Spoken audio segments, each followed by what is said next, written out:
Hindi ko alam kung anong gagawin ko, Mr. Cupido, nung nasa likuran ko pala ang asawa ko. At pumunta siya, Mr. Cupido, sa pintuan ng sasakyan at hindi ko alam kung ano sasabihin ko. Nakita ko na nangingilid ang mga luha niya. Ang sabi sa akin noon ni Kuya JV, "Bumaba ka." Dali-dali naman akong bumaba at sumakay na sa tricycle ng asawa ko. Habang nasa loob ako ng tricycle, Mr. Cupido, tinitignan ko ang asawa ko. At kahit na nagdadrive siya, nakita ko na pumapatak ang mga luha niya.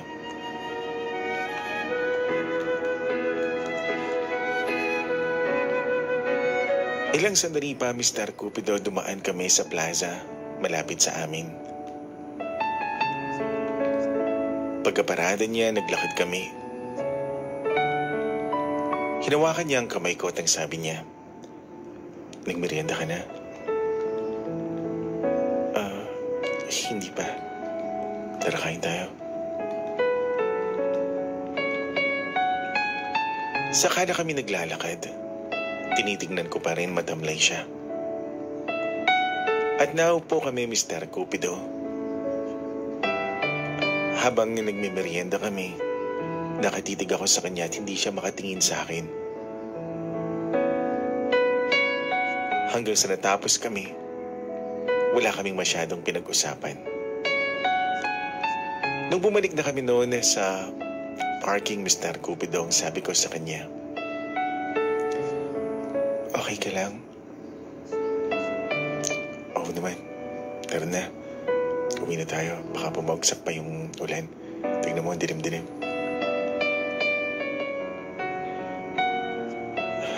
"Bong, tara na, uwi na tayo. Naghihintay na yung anak natin doon."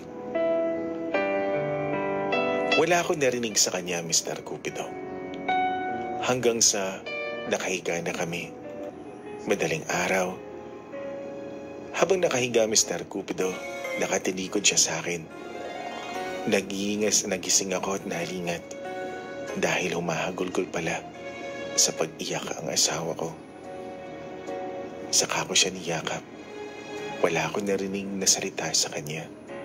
Ang tanging narinig ko, ang hagulgol ng dahil sa kanyang pag-iyak.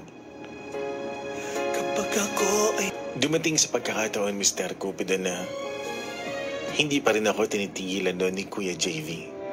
Lalo na naghiwalay sila ng kanyang fiancé. Humingi raw ng space sa kanyang fiancé. That time, tinawagan niya ako dahil kailangan raw niya na makakausap. Natakot naman ako na hindi makipag-meet sa kanya. Kaya naman, ang sabi ko noon sa kanya, "Inaalala lang kita dahil baka kung ano mangyari sa'yo. Pero walang ibang ibig sabihin to. Kailangan ko lang ng kausap. Alam ko. Alam mo naman na nakita na tayo ng asawa ko. Mahal mo ba ako?"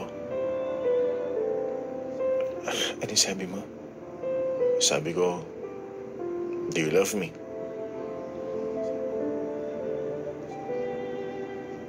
Bakit mo naman natanong yan? Sagutin mo lang yung tanong ko. Mahal mo ba ako?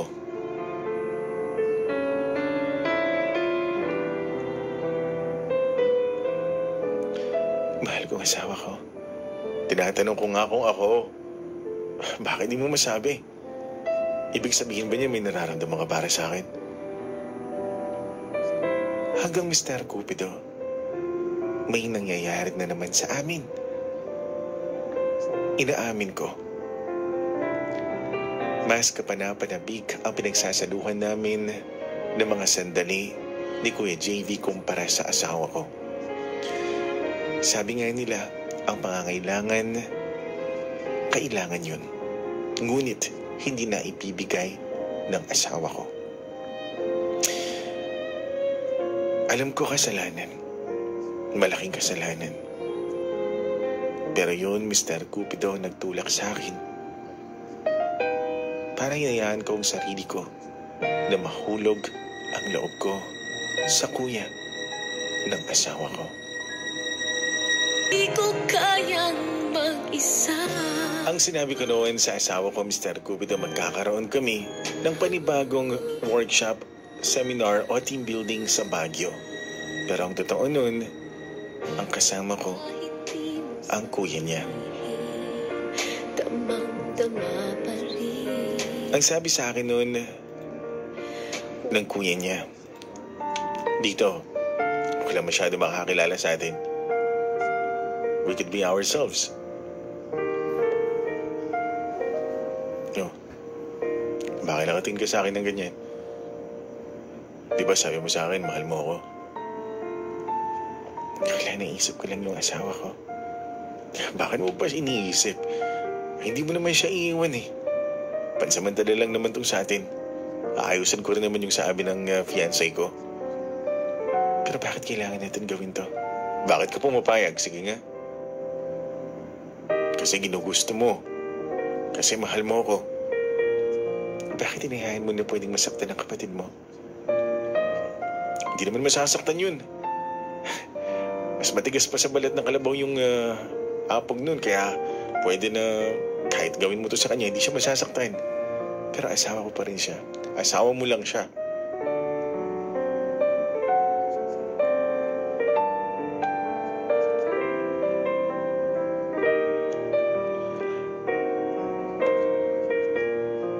Doong lumabas, Mr. Cupido, si JV noon, para bumili ng makakain, nasa hotel room lang ako. Nag-video call kami ng asawa ko at ang anak ko. At ang sabi ko, kumusta na kayo dyan? Okay lang naman kami dito. Ikaw, kumusta ka dyan? Kaya ito okay lang. Nasa labas pa yung mga kasama ko. Doong biglang, Mr. Cupido, nakita ko ang asawa ko. Bigla siyang nanahimik at bigla niyang pinatay ang tawag ko na nagbigay sa akin ng palaisipan. Bakit? Without you, want to hear us stay every day. Nung bumalik na kami noon, Mr. Cupido, sinalubong ako ng asawa ko ng anak ko. At doon nakahanda na ang pananghalian namin. At ang sabi ng asawa ko, kumusta naman yung trip nyo? Okay naman, medyo pagod lang. Tara, nagluto ako ng paborito mo. Nga pala, may regalo ko sa'yo. Ano yun? Ito. Sa kanya pinakita sa akin ng kwintas. Saan mo galing yan? Ano ba, pinag-ipunan ko to? Saan ka kumuha ng pambili? Wala ka bang bilib sa akin? Matagal ko nga pinag-ipunan to. Yung ino-overtime ko madalas sa trabaho, dito ko na pupunta. Pero hindi pa nga tapos na bayaran yan. Pero okay na, sandali na, ilang buwan na lang yan. Excited kasi ako na ibigay sa'yo, kaya hindi ko na may tago yung saya ko para ipasuot to. Saka ko, Mr. Cupido, tinanggap ang kwintas at pinasuot niya sa akin. Nung isang gabi nung nagpaalam sa akin ng asawa ko na dahil na rin sa mga daan ang ginagawa nila, mag-overtime daw siya at umaga na kung dadating. Sabi ko naman, okay lang naman sa akin. Dahil alam ko naman, kailangan niya yun sa trabaho niya. Sa pagkakataong yun, alam ko naman sa sarili ko na mahalaga sa akin ang ginagawa ng asawa ko. Lahat-lahat ng kababaan ng loob, lahat-lahat ng pagsilbi niya sa akin, Mr. Cupido, na madalas alam ko na nagsaskip siya ng kanyang lunch para lamang na hindi na gumastos sa trabaho nila dahil hindi naman libre ang kanilang pagkain doon. Alam ko, Mr. Cupido, na ang asawa ko madalas na nagsasakripisyo para sa akin. At alam ko rin sa sarili ko na hindi niya ako deserve dahil sa mga ginagawa ko na hindi tama sa kanya. Pero bakit ganoon, Mr. Cupido? Bakit parang wala lang sa asawa ko lahat ng mga nakikita niya? Bakit para bang ang dali sa kanya natanggapin ang katotohanan na pwede siyang maloko? Na pwede niyang malaman ng katotohanan tungkol sa aming dalawa ng kanyang kuya, JV? Yan ang hindi ko mawari sa sarili ko. Hindi ko maintindihan kung bakit ganoon. Kung bakit patuloy pa rin ang pagsisilbi niya sa akin. Sa kabila ng mga pwede niyang malaman at sa mga kabila ng nakita niya noon kami nung sinundo ako sa trabaho. Kaya naman sa mga pagkakataon na yon, nung gabi, Mr. Cupido, na nagpaalam siya sa akin, bigla akong pinasukan sa kwarto ni Kuya JV. Tinanggihan ko siya, Mr. Cupido, na itulak ko pa nga siya sa pinto. At ang sabi niya noon sa akin, bakit ba ayaw mo? Wala naman si Bong, di ba? Ano ka ba? Babastusin ba natin tong bahay niyo? O sige, kung ayaw mo, doon na sa kwarto ko.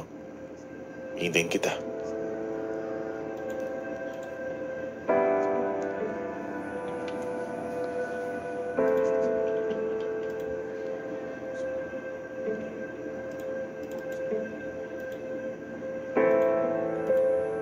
Mag-aalauna ng madaling araw, Mr. Cupido, nung kumatok siya sa pinto. Dahil ayoko na magising niya ang anak ko na mahimbing na natutulog sa ingay ng pagkatok niya. Tumayo na ako at hinila niya ako, Mr. Cupido, sa kanyang kwarto. Nangyari ang di dapat nangyari. At ang mga sumunod na eksena, Mr. Cupido, hindi ko inaasahan na ang asawa ko pala ay nakahiga lang sa sala at tumayo siya. Nung buksan ko na ang pintuan para lumabas mula sa kwarto ng kanyang kuya na nakatapis lang ako ng tuwalya. Gawa mo dito, ba't di ka nagsabi na pupunta ka? Kumain ka na ba? O may kailangan ka ba na hindi ba ako sumasweldo? Pero sabi ko sa boss ko, baka hanggang bukas matatanggap na namin. Kung pwede na bumali ako sa kanya. Hindi tungkol doon. Saka ako siya niyakap. Pagyakap niya sa akin, ang sabi niya, bakit anong problema?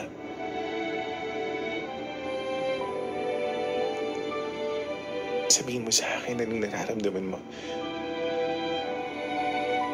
Wala. Anong nararamdaman? Bong, sabihin mo sa akin anong nararamdaman mo. Gusto kong marinig. Hindi yung tinatago mo at kinikimkim mo. Wala naman. Kailangan ko nang bumalik sa trabaho ko. Hindi. Kailangan natin mag-usap. Bong, once and for all, gusto ko malaman ang nararamdaman mo. Okay lang naman ako na huwag mo intindihin. Hindi ka okay. Sabihin mo sa akin kung anong nararamdaman mo. Sabi ko na sa'yo, okay lang ako. Hindi mo kailangan na intindihin yung nararamdaman ko.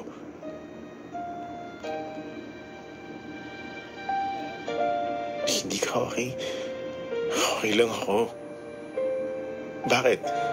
Kapag ba hindi ako naging okay, may mangyari? Paano kung ipakita ko sa'yo na hindi ako okay? Na hindi ako masaya? Paano kapag pinakita ko sa'yo na masama yung loob ko sa'yo? Baka mawala ka sa akin. Yun yung hindi ko kaya. Kaya wala kang narinig sa akin. Kaya ginagawa ko lahat para sa'yo. Tinatanggap ko lahat. Lahat ng klase ng trabaho ginagawa ko. Kahit hindi na kinakain ng katawan ko. Kasi gusto ko na mapantayan yung pwedeng ibigay sa'yo ng kuya ko. Kasi ako di ako nakapag-aaral. Kasi ganito lang ako. Kapag nilabanan ko siya, may laban ba ako? Wala akong laban. Kasi alam ko kung saan ko ilulugar ang sarili ko. Pero hindi ako galit. Nagagalit ako sa sarili ko. Dahil bakit hindi ako nag-aral? Bakit hindi ko tinapos yung pag-aaral ko? Kaya ba naluloko ako ng ganito? Hindi, Bong. Sige na, bumalik ka na, Bong. Bong, patawarin mo ako. Matagal na kitang pinatawad. Kahit alam ko na harap-harapan mo na ako niloloko. Alam mo ba yung nararamdaman ko? Nung nasa Baguio ka, kaya pinatay ko yung tawag. Nakita ko sa kama, sa likuran mo. Yung maleta ng kuya ko. Siya yung kasama mo sa Baguio, pero sabi mo, mga ka-opisina mo yung kasama mo. Nung makita kita, na nakatapis ka lang, lumabas ka sa kwarto niya. Bago ko pa man pumasok doon, alam ko na may mangyayari sa inyo. Kaya hinintay ko lang na matapos kayo. Alam mo ba nararamdaman ko noon habang nasa loob ka? Sobra ako nasasaktan. Sobra. Hanggang napaluhod ang asawa ko, Mr. Cupido, sa pag-iyak at siya pang nagmakaawa na huwag ko siyang iwan. Kahit na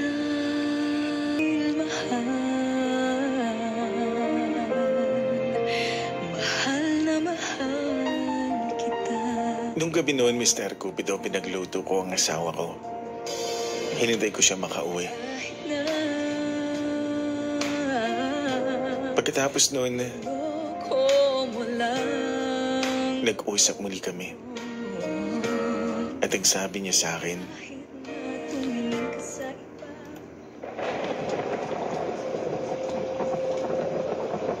hindi ko alam kung dapat ko sabihin sa'yo ito.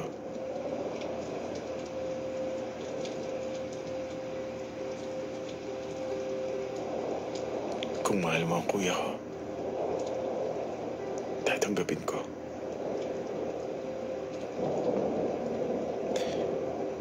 Gusto ko lang humingi ng tawad dahil hindi ko naibigay lahat ng gusto mo. Bong, Cristel, alam ko hindi ako kailan naman magiging sapat para sa'yo. Kasi, ganito lang ako. Pero hindi kita sinisisi. Kasi masisisi ba kita kung pwede kang maghanap ng iba?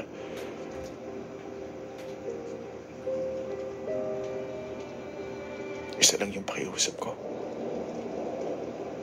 Pwede mong pilihin ang kuya ko. Huwag mo lang kunin sa akin ang anak ko. Kahit yun lang.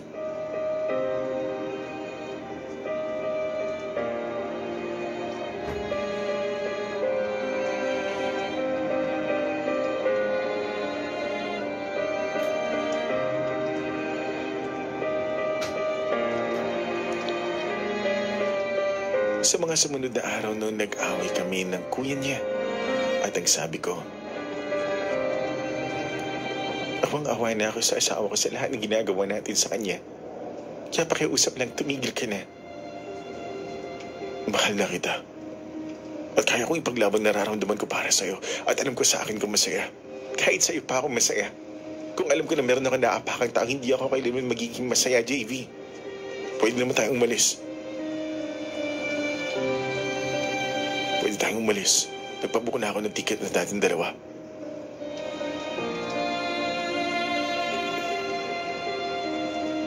Malimang pakinggan, Mr. Cupido. Dahil mahal ko ng kuya niya, sumama ako sa kanya, papuntang Macau.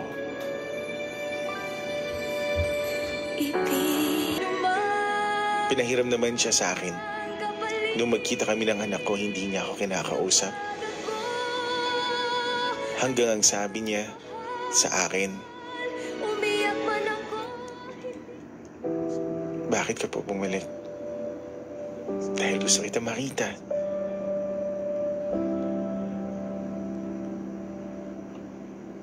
Kung gusto niyo po ako makita, bakit ngayon lang? Sana hindi na kayo bumalik. Ayaw mo ba ako nakikita? Sa totoo lang po, ayaw ko na. Kasi ano yung ginawa niyo sa papa ko? Siguro akala niyo hindi ko naiintindihan yung ginagawa niyong dalawa ni Tito JV. Pilit kang pinagtatakpan sa akin ni Papa. Pero naaawa na ako sa Papa ko. Hindi ka ba naaawa sa kanya? Asawa mo pa rin siya. Kasal pa rin kayo. Mama pa rin kita pero galit ako sa'yo. Pero kahit wala ka, hindi naman nagkulang sa akin si Papa. Dumoble lang yung pagod niya pero kinakaya niya. Lahat na lang ng mga tao naaawa sa kanya, sa ginawa mo sa kanya. Kahit itong mga pasalubong na ito, hindi ko man tatanggapin. Kasi sapat na sa akin si Papa. Hindi man niya ako mabilhin ng mga ganito. Pero yung pagmamahal sa akin ni Papa, hindi mo mapapalitan. Kaya umalis ka na po. Hindi ka namin kailangan.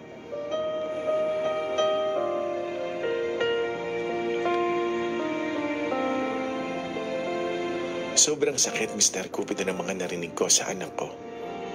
Pati mga biyenan ko, galit sa akin, maging ang mga magulang ko. Saka ako pinuntahan ng asawa ko, Mr. Cupido. Pagkalipas ng 5 taon, doon ko lamang siya nakita. At ang sabi ko sa kanya, alam ko galit ka sa akin. Kumusta ka na? Ito hindi okay. Galit sa akin ng anak natin. Pwede mo ba akong tulungan?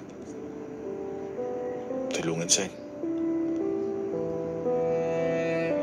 Para mawala yung galit sa kanya. Alam mo, isang beses hindi ko tinuruan yung anak natin na magalit sa'yo. Pilit kitang pinagtatakpan sa kanya. Dahil alam mo na mahal na mahal kita. Nung iniwan mo ako, gumuho yung mundo ko. Dahil ikaw yung mundo ko. Awang-awa sa akin yung mama ko.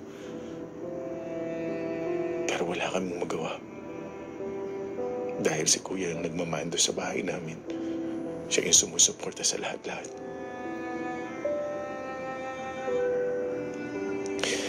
Pero tinanggap ko. Sabi ko masasanay din ako sa sakit.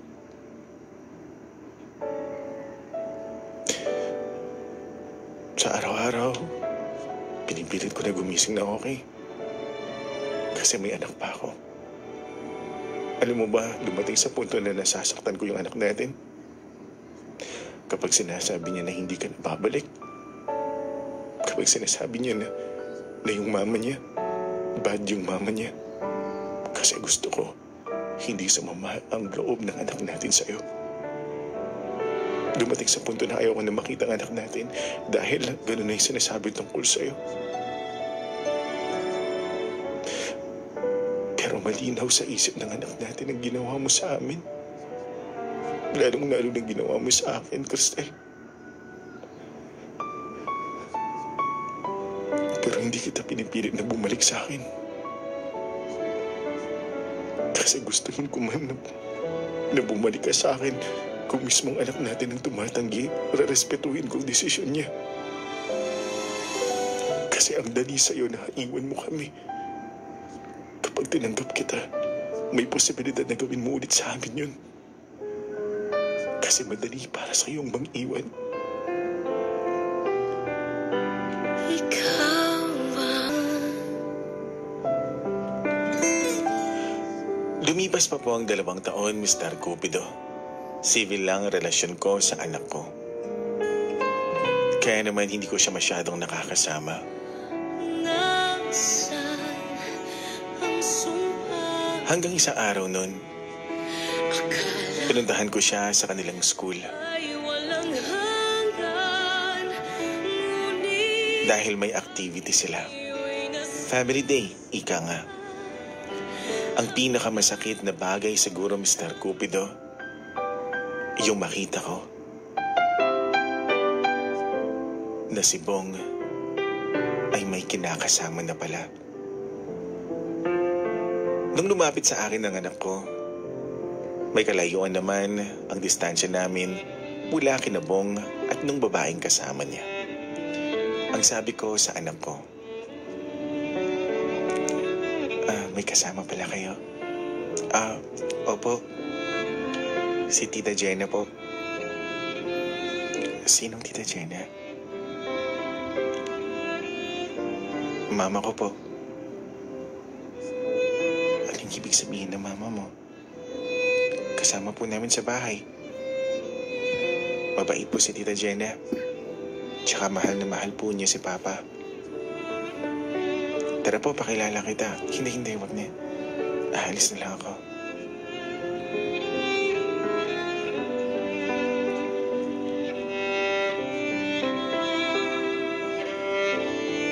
Siguro, ito talaga ang tinadhana sa akin. Ang masaktan ng dahil sa mga ginawa ko sa akin nakaraan. Sa ngayon, habang ginagawa ko po itong liham ko sa iyo, Mr. Cupido, mag-isa lang ako sa buhay, kasama ang aking mama. Nawala sa akin ang mag-ama ko nang dahil sa pagkakamali, na sa huli, wala pala sa akin ang pipili. Kaya ako naisipan na sumulat at sana naging inspirasyon ito sa inyong lahat. Napahalagahan ninyo ang mga taong mahal ninyo habang nasa inyo pa sila. Maraming salamat, Mr. Cupido. Sana humaba pa ang programa mo. Lubos na umaasa at nagmamahal, Cristel.